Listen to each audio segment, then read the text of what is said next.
Bismillahirrahmanirrahim. Assalamualaikum warahmatullahi wabarakatuh. Waalaikumsalam warahmatullahi wabarakatuh. Alhamdulillahirabbil alamin wa bihi nasta'inu ala murdina wadin wassalatu wassalamu ala asrofil anbiya'i wal mursalin wa ala alihi wa ashabihi ajma'in.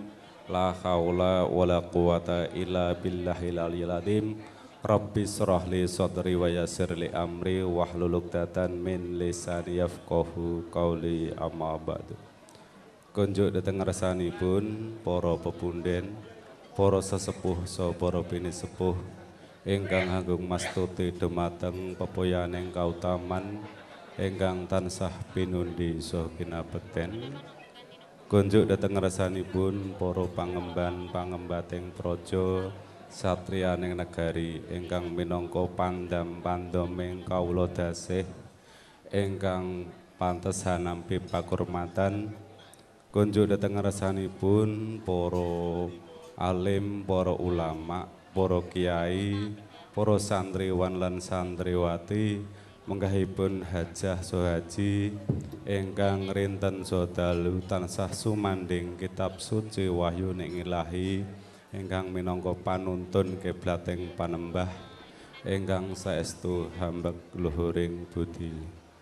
Dumateng panjenenganipun para rawuh kakung semana putri ingkang satuhu kinurmatan datan kata lumpen dhateng panjenenganipun Bapak Kardi Gotrah Kalawangsa ingkang kula hormati ugi. Amit pasang palimantabi ilo-ilo dina sareng abetna ing ilo duni tinebihna saking tulak sarik dumawang tawang towang awit kawula kumawantun sumantaka ngadeg wonten ing ngarsa panjenengan nggih bot-botipun mradhapa awit saking keparengipun Bapak Tugiranto. Bapak sinten? Ingkang mijil saking Jambi kinen ngaturaken menapa menggah wigatos ing pasuwanan wonten ing kalodhangan wekdal menika. Namung saderengipun kula ngaya jesiban menika langkung rumiyin sumangga dhumateng para lenggah kakung saha putri kawula dherekaken manungku pujastawa pujastuti wonten ing ngarsa dalem Gusti Allah keranten gawit saking kemirahanipun ingkang tasih kepareng paring rahmah hidayah lan inayahipun sehingga wonten ing wekdal menika kita sami tasih saged bermujahah bersilaturahim wonten ing pasamuan wonten ing siang menika kanthi kawontenan sehat wal afiat. Kaping kalihipun sholawat wassalam mugi tansah kasanjungaken dateng junjungan kita Nabi Agung Nabi besar Muhammad sallallahu alaihi wasallam ingkang kita tenggo-tenggo menggah syafaatipun benjang wonten ing yaumul kiamah. Dateng para rawuh kakung sang putri ingkang kula hormati ingkang sepindah panjenenganipun Bapak Warsito dalasan Ibu Sukamti ngaturaken uluk salam kanthi wasilah Assalamualaikum warahmatullahi wabarakatuh. Ingkang kaping kalihipun panjenenganipun Bapak Warsito ngaturaken salam taklim mugi katur dhateng panjenenganipun Bapak Kardi sak keluarganipun kanthi pepuji mugi-mugi panjenenganipun Bapak Kardi Gotrah Kalawangsa tansah manggih ing suka rahayu cinelakna ing suka basuki tenebihna saking godha rencana lan duh kitawara boten wonten alangan setunggaling menapa. Dene ingkang salajengipun minangka wigatos sing pisuwananipun Bapak Warsito dalasan Ibu ingkang saking Muara Pabalik Tanjung Jabung Barat Jambi menika netepi menapa ingkang dados pirembagan kala rumiyin bilih wonten ing hari palenggan menika putra putrinipun Bapak Warsito ingkang peparat pun Bagus Tugiranto kapurih hanglarapaken saha nyowanaken wonten ing pahargyan menika milawet saking menika lumantar kawula putra kala wau kawula pasrahaken saha sumanggaaken dhateng panjenenganipun Bapak Kardi wondene mangke kados pundi anggenipun kula wentah miturut adat widi widana ingkang wonten ing padukan mriki panjenenganipun Bapak Warsito namung nderek kewala.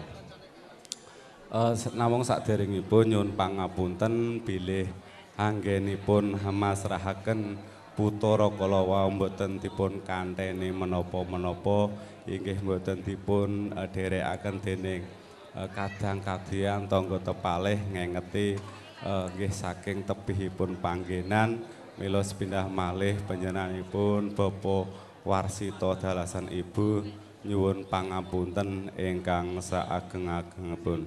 Dhateng para lawuh kakung saputri ingkang kula hormati, kintenipun nggih namung mekaten anggen saged kula matur wonten ing ngarsa panjenengan dene wekdal salajengipun pasrah menika kasuwun hanampi saking keluarganipun Bapak Kardi. Wondene kula minangka wakil saking panjenenganipun Bapak Warsito mbok bilih angin kula matur kala wau kathah cicir cewek suku cewek ning atur sedaya kala wau nggih saking jubluking pangertosan kula nyuwun pangapunten ingkang saageng-agengipun kirang selangkungipun kula nyuwun pangapunten ingkang saageng-agengipun wallahu a'lam bishawab. Wassalamualaikum warahmatullahi wabarakatuh. Waalaikumsalam warahmatullahi wabarakatuh. Tuyut-tuyut katambi atur pangandika pasrah bobot dados dening Kang Winantu sagung pakurmatan Bapak Lurah Sepuh ingkang asmarum Bapak Iskandar sasana mapan Dewa kasumanggaken nuwun.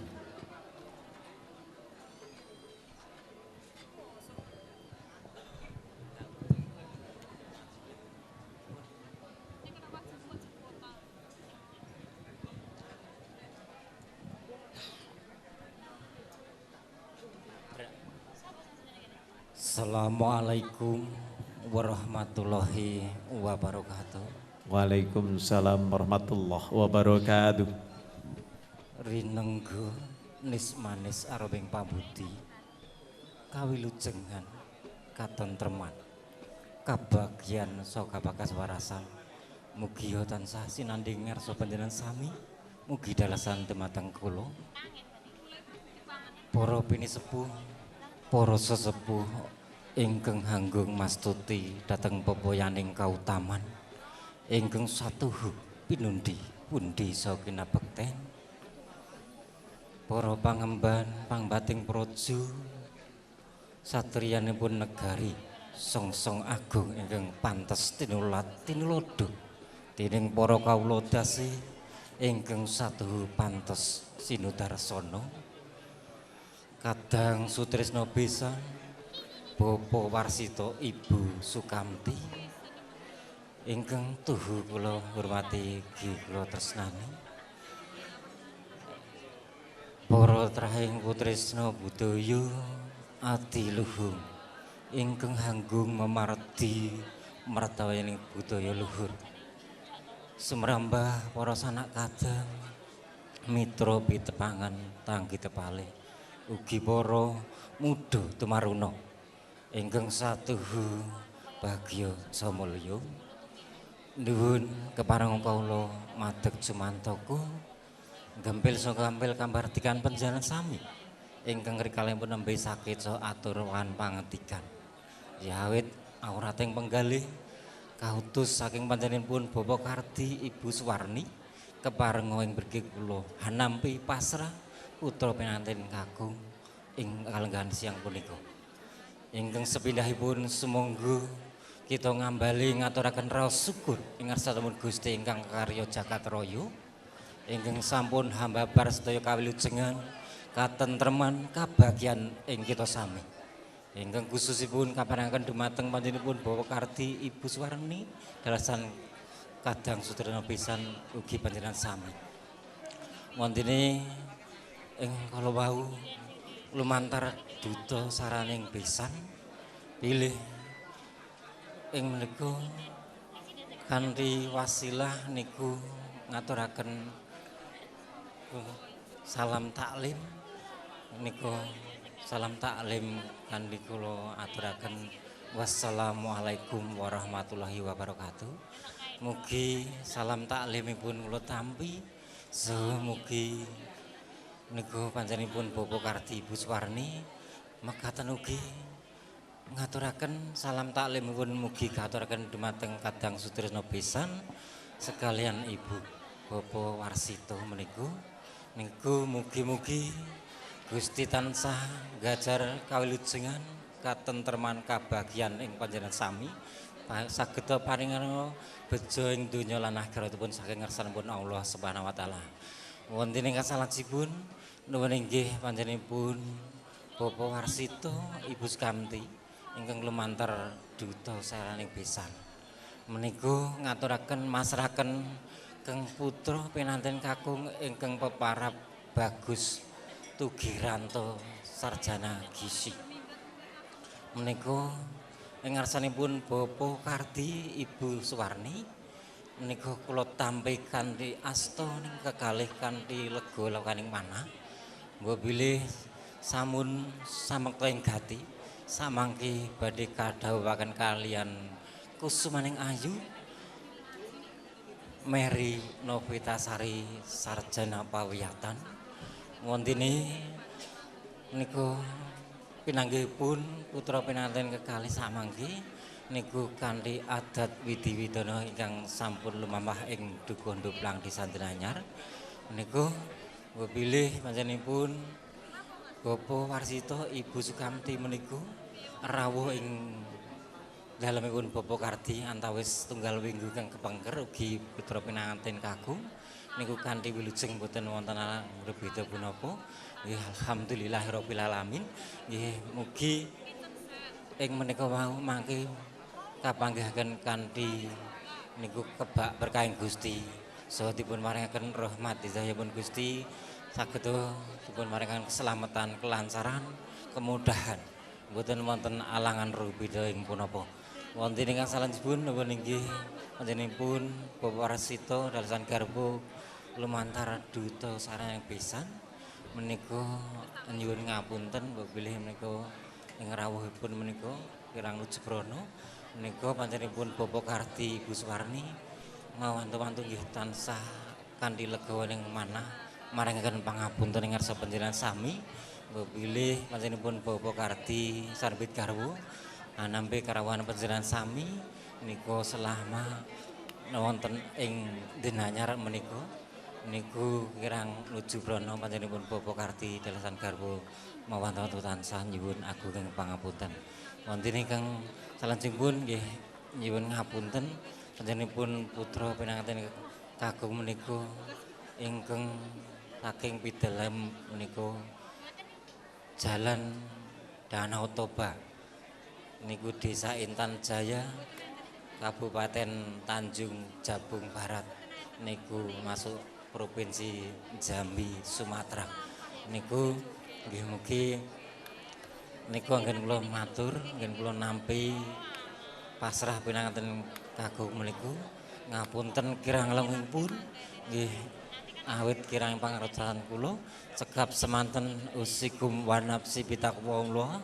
Wassalamualaikum warahmatullahi wabarakatuh.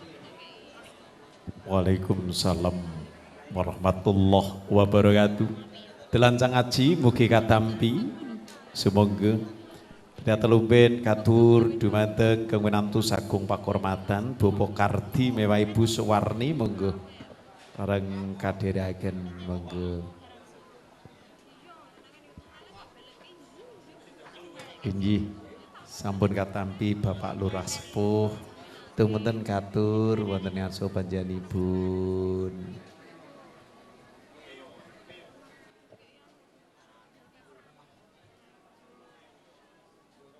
Nggih. Bapak Kardi mewah Ibu Suwarni. Inggih. Nggih, ingkang ngasta ibu menawi sampun katampi Bapa Kardi ingkang ngasta ibu monggo nggih Kyai Kakung menika menawi ngasta kathah-kathah ndak malah kleru nggih lancaran wajib para kadan mligi kangge mahargya.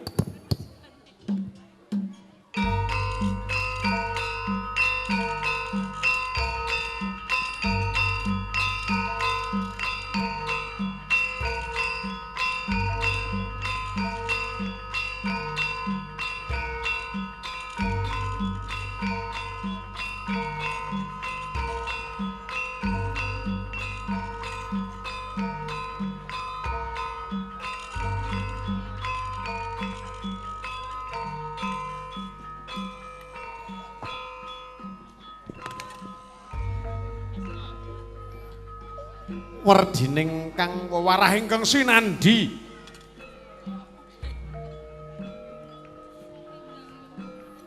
tata cara upacara panggih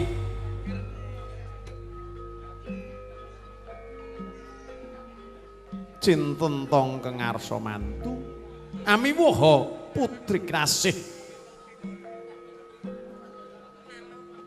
mereka sing sambi kala terus widodho manggya suka basuki binerkan saking pangeran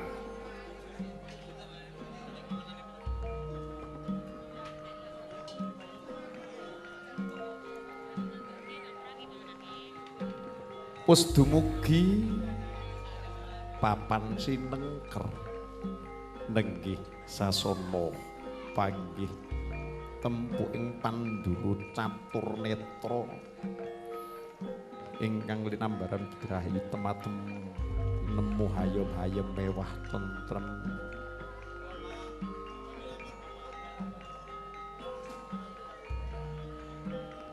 iki wong ayu garwaning sun jeng wong manis moragi tampanono Pusradi peparingipun kakang marang sira Yayi nun inggih Kakang Mas sampun kepareng kula tampi Kakang Mas iya pun Kakang tebih saka Jambi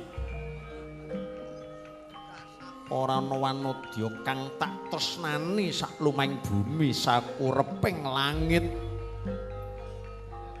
kajaba mung sira Yayi dadya kembang pun Kakang kang hamedhi dadya dluwang pun Kakang kang anulisi siramu dadya prau pun Kakang kang melayi ya wong manis nuninggih Kakang Mas mongko wis kapyang resi kidung ngamurwani minangka sasmita tumapak ing adisa paranggih manten kakung putri wonten dalemipun Bapa Kardi mewah Ibu Suwarni mapan ring doplang denanyar tangen sragen asri buming Sukawati keneh wong ayu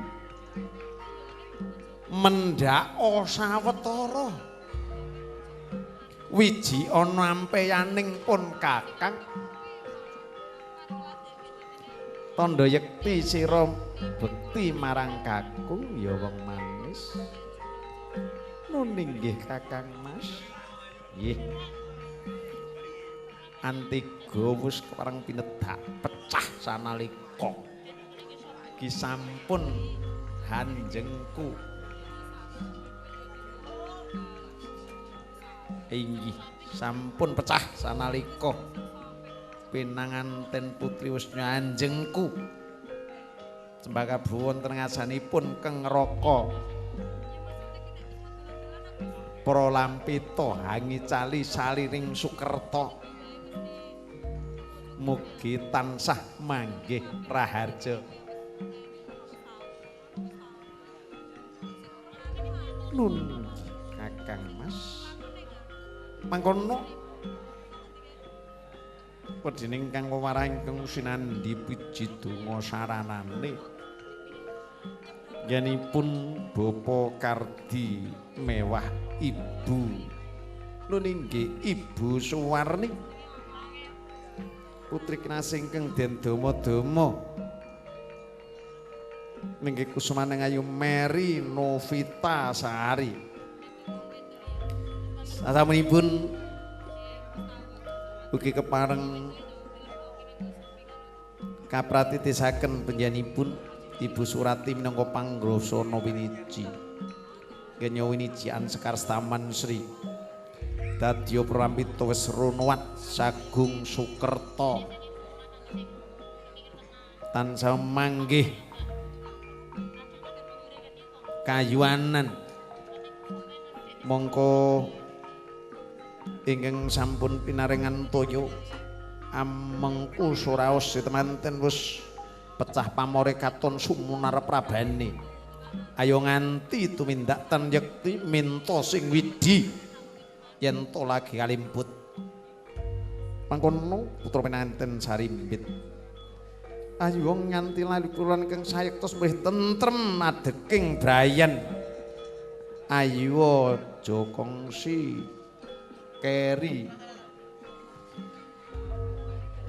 ayo kongsi gunggung diri sarta mauni lan saremnyung ninggih paripurna sampun kaping risang pinahargya nanten Sarimbit sikra sinumuban sindur ingkang ngawarna reta mewaseta dening Rama lan Ibu Sang Larasmaya ingkang tuhu memanuhara ande sapunika sampun rawuh ing tepaten kagungan putri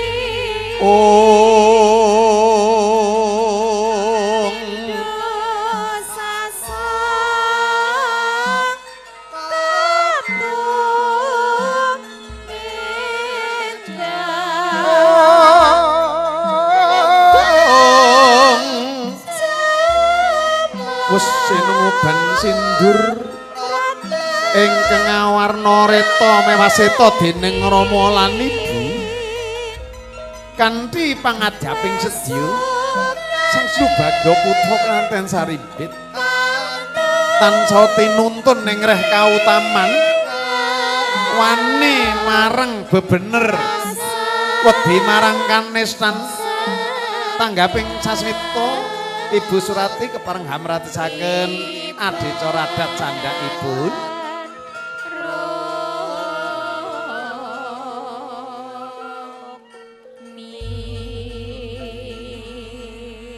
gegarane wong hakrami tutu bondo tuturupa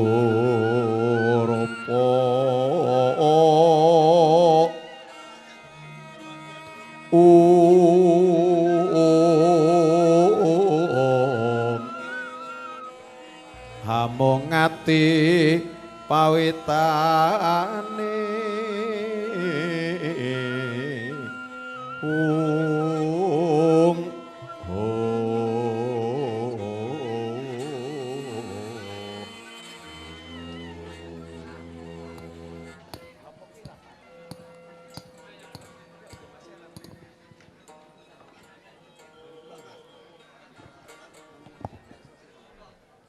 kanthi rahmating Gusti ingkang tumanduk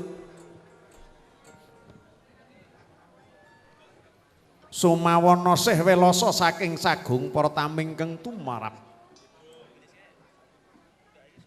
kaleksanan kasembadaning sedya ngenya kawiwuh dawuh pinanganten Sarimbit kanthi wijang gamblang cetha lan malela wonten sangandhaping tarut agung inggih samangke kepareng harti tata upacara adat bobot timbang Bapa Kardi amangku temanten kakung mewah putri Ibu Suwarni nyaket bapakne, temantene aurat pundi to nggih ramane, padha ae bune iki tak timbang padha bobote.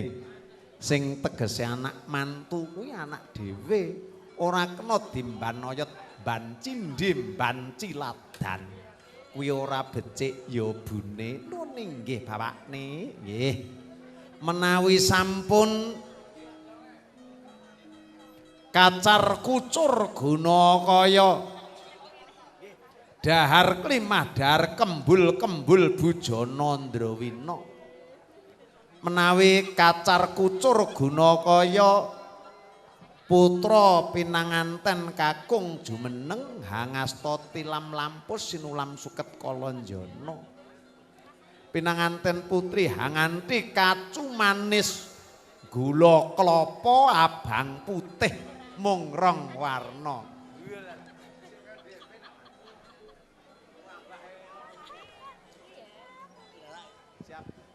Inggih ingkang kapratitisaken pangrengga busana piniji. Panjenenganipun Ibu Surati. Nolat edendang budaya duinguni para raja Surakarta mantu ladrang serang pelok barang mligi kangge mahargya.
Iki wong ayu guna kayaning semorage tampanana.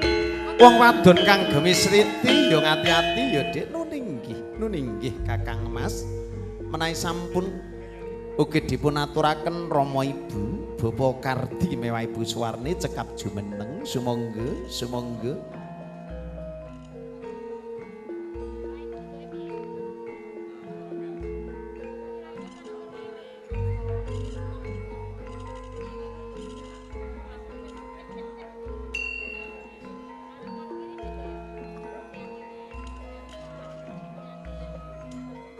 Rama Ibu ingkang putra kepareng badhe amiwiti amedhang lawang piyambak dereng nate anglampahi namung tuturi handayani Kang Rama dalah Ibu iya putraku sakloron kula nggih nek sampun saged kapingitaken nolat Eden Budaya diinguni saged kapingitaken wonten ing Sentong Tengah rikala semanten mekaten inggih ora desa ora kutha sakmenika naminipun Sentong Tengah kaya wis ora ana monggo parang ngaprataken dar klimat dar kembul-kembul bujana Ndrawina arsa kaprataken nyanipun Ibu Surati nun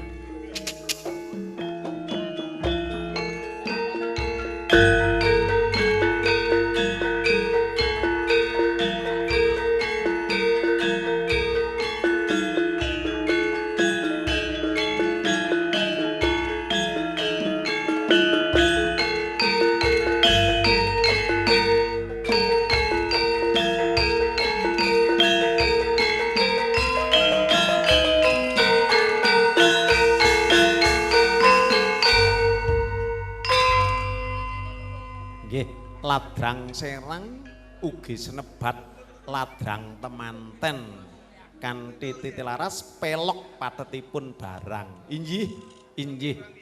Mligi kangge mahargya menika hanetepi upacara Kembul Bujana Ndrawena. Kudune ning pucuk sendok sithik tur sepisan bae cukup. Sak sendok dibeki jur telap-telep. Bareng nonton ning TV sakmono gedene cetha. Ya anake pengalaman golekne sing apik kabeh. TV-ne gede Mas Prasetyo. Jan. Opah. Ya karo bapake mendine Mas Bambang. Monggo menawi sampun unjukan Tirta Perwitasari dipun unjuk. Nah, sareng enak tenan. Meneh ora. Injih, matur nuwun. Wah, jan. Inggih. Wah. Menika kacar kucur Gunakaya Darti Madar Kembul Bujana Ndrawena. Nolate dendang budaya duwe nguni. Ingkang saking Punjer Surakarta hadining ngrat. Nggih. Inggih saklebeting tembok Baluwarti. Tetilaranipun Swargi sandhap sampeyan dalem ingkang sinuwun Kanjeng Susuhunan Pakubuwana ingkang kaping sekawan. Kamangka ingkang ngasta pamaréntahan Kraton Surakarta hadiningrat sakmangke nuwun inggih. Sampeyan dalem ingkang sinuwun Kanjeng Susuhunan Pakubuwana ingkang kaping 13 den pepetri diuri-uri wonten ing Ndoplang RT kalih Denanyar Tangen Sragen mriki. Nggih, monggo.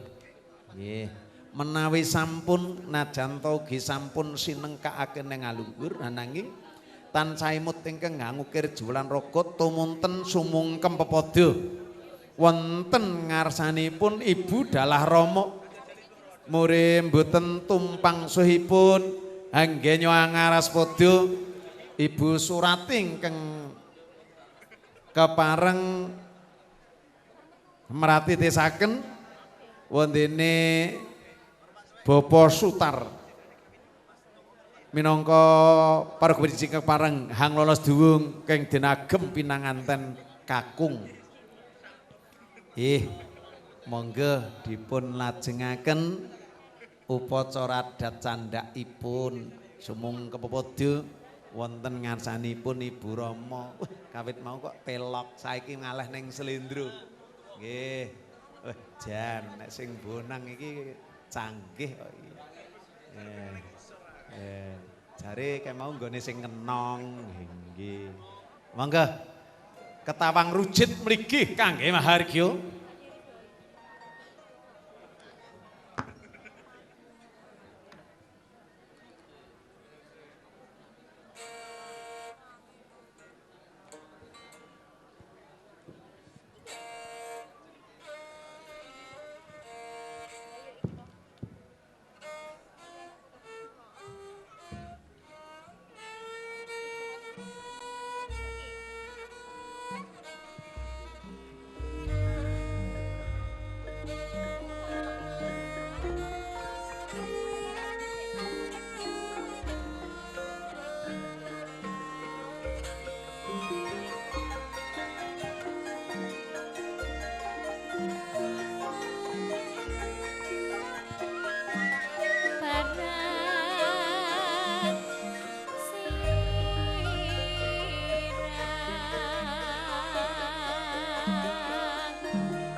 Wasameta gati saweging diri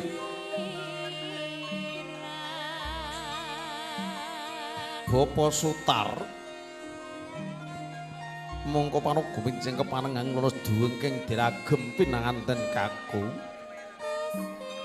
dupi sampun kapundhut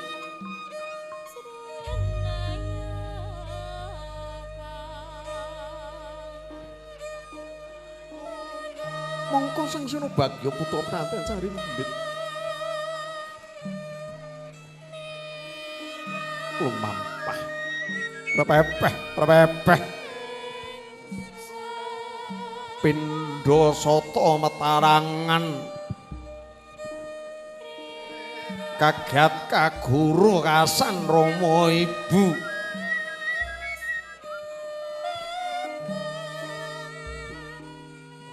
yen juga temungkul hamari kelu ya konjeming pantala adanane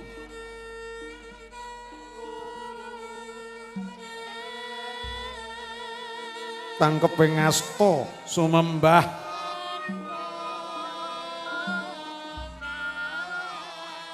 sinartan ing cipta rumasuk ing sanubari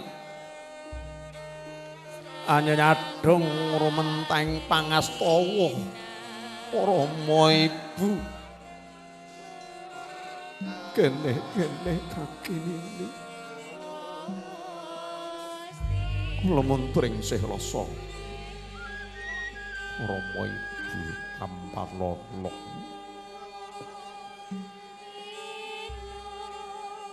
coba to piyarsakna lan resepna jroning ati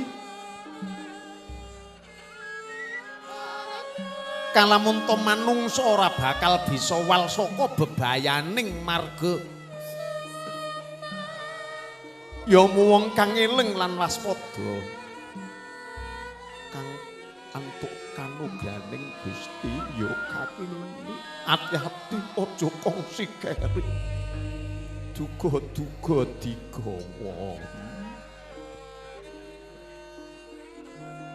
Ringgi Rama Ibu ngaturaken gawanu tanpa ibu ninggih Rama Ibu dawuh paduka kula estokaken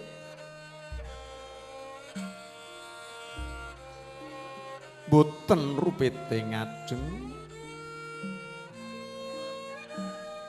iki kepareng sungkem padha wonten ngasanipun Bapa Warsita mewah Ibu Sukamti kene akinini suka-sukeng tias mangayon lulus rarjo nggonmu bebrayan yo kakinini mongko bekti marang wong tuwa kurmatan ngajeni marang guru lan sedulur tuwa nguwangake wong ngecakake trapsila ya guyub ya rukun marang mitra kuwi bakuning urip kakinini aja seneng padudan tunu sabati sanak yen nemahi rot renteng dirembuk sak kloron rebeci ya kakinini ringgi Rama Ibu ngaturaken bewanipun tanpa pindhan nggih Rama Ibu sirna pepalanging marga syukur mring yang agung ingkang tancarina sadurunge kalbutu lamun Gusti ingkang Maha Welas Gusti ingkang Maha Asih ing sagung tumbuh ingkang kacaryan sigra nembah amemalat yas rahayu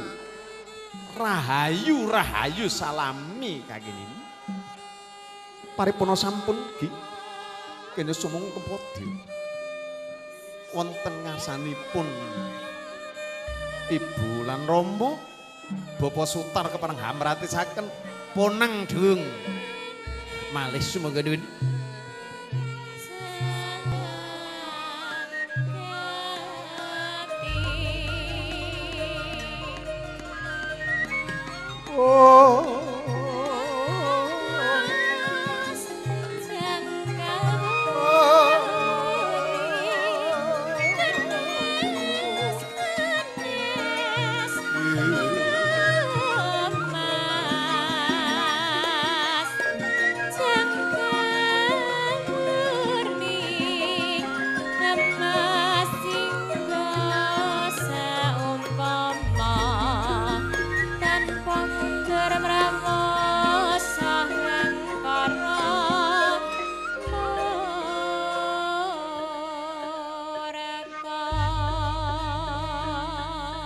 irim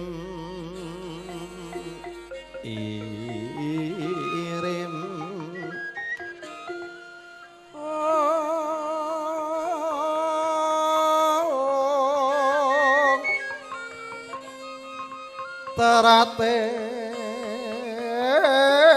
pang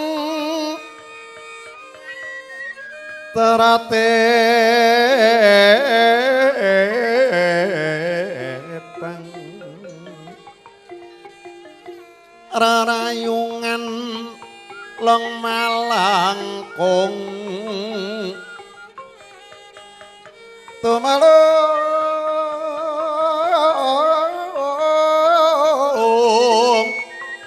rerambat lian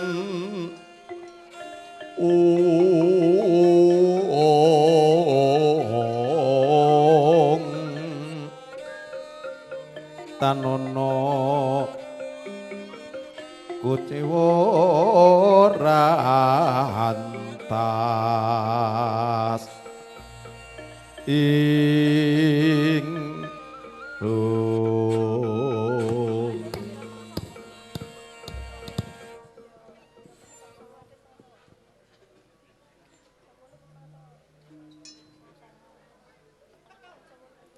keparenghang lajengaken adicara candhaipun Bawa Kardi mewah Ibu Suwarni arsa manembra matur pambagyo aja kunjuk sagung pertamu nilih langkung rumin cindhi laras ingkang badhe ngaturaken jumbuh larasipun tasih slendro monggo larasipun tasih slendro nah nunging cupung rumambat neng kambil kading ana randha menyang seandang medak nyangking mendong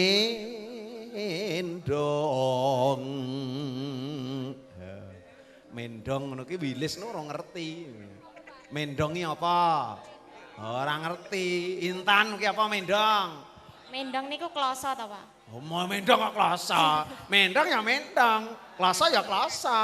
Iya ya. Mano podang mencok neng papagedang lucu iwo ing kemundung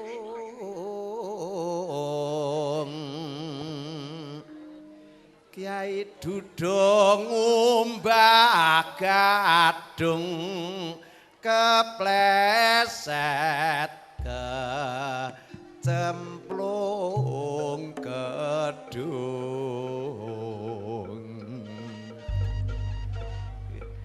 sing bunang tekok ae tibane apa ki engko tibane apa wis bingung mbah sak tibane ben siap kok perlune padakne panyandra emyah-emyah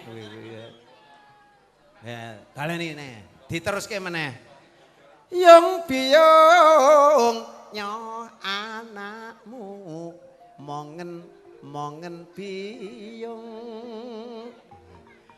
gonal ganel aku gemang dibopong si klambi abang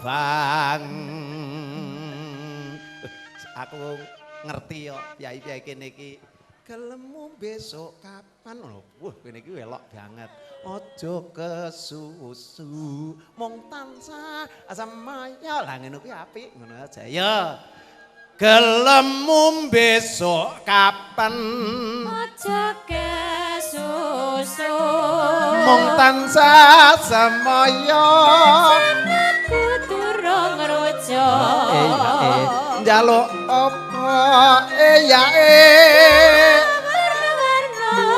iya prasaja kudu nyembateni apa wae sandang lan pangan kopi iku wis mesti mati maru waton kowe bekti aku bekti mring mring condong ya gotong royong. Foto pangeston saged katindakaken kanthi hanggemeni wekdal monggo saking Baroy Ageng Jambi kepada yang terhormat keluarga besar Jambi mohon berkenan untuk berfoto bersama mempelai berdua.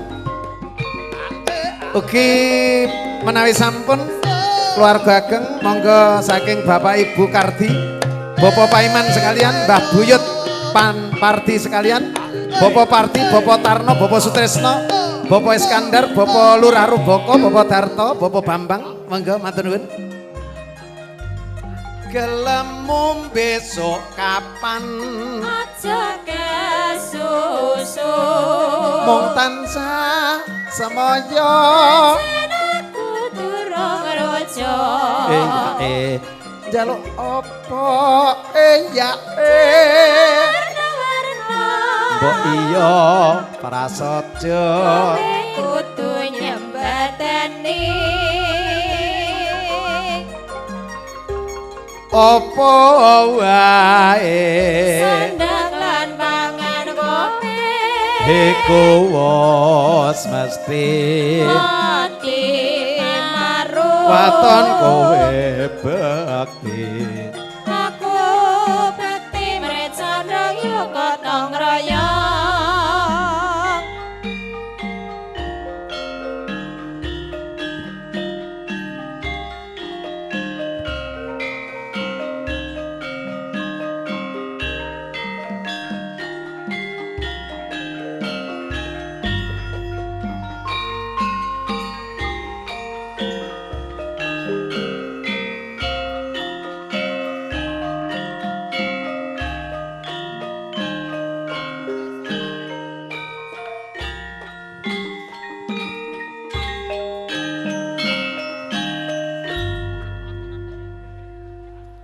matur nuwun para kadang jan belok iki apike ya MC-ne ya aku kok iki jane ngangger MC-ne aku tetep apik iki liyane aku rapati apik kuwi kok